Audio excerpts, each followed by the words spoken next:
Over a career spanning 35 years, the American songwriter and poet Henry Rollins has kept to a simple personal creed: make music, not war.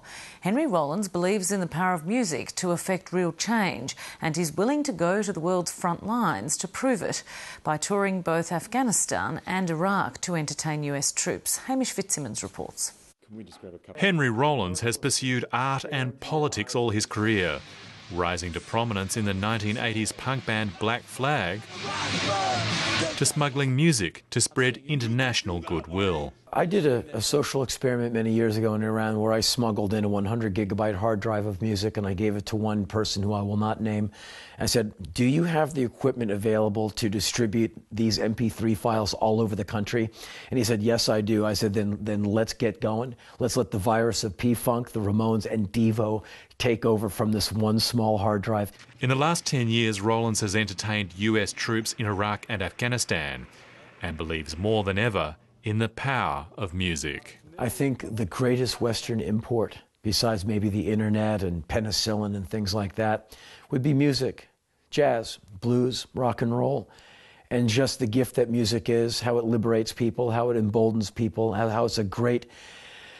It cuts through all borders. It cuts through... You don't need a passport for music. It's a wonderful invention. And not to say that America or the West has a lock on music. Are you kidding? But as an export item, I think the West, that's one of its gifts. Relentless travel and curiosity drive Henry Rollins. He spends much of each year on the road, performing spoken word shows or working with aid organisations, most recently in Africa. I think by and large the impact of the West on Africa has been deleterious.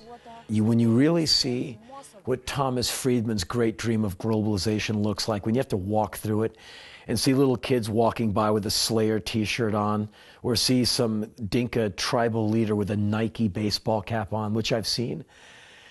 You really, and to see McDonald's in all of these places, to see beautiful people of Thailand with a McDonald's uniform on in Chiang Mai, it's like, what a slap in the face to these cultures and these people. While many of his contemporaries have settled into comfortable middle age, staying angry helps fuel Henry Rollins. Satisfaction to me is the enemy, and so my anger keeps me aware and sharp-eyed. It doesn't lead me to drink, punch holes in walls, destroy public property, or kick dogs.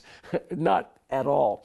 It leads me to do more benefit shows, ask more questions, question my apparent representative democracy for its transparency and how much it really is representative, and on and on. And I think all good things come from not a jaundiced eye, but like, we got to make that better. That was good, but you got to make it better.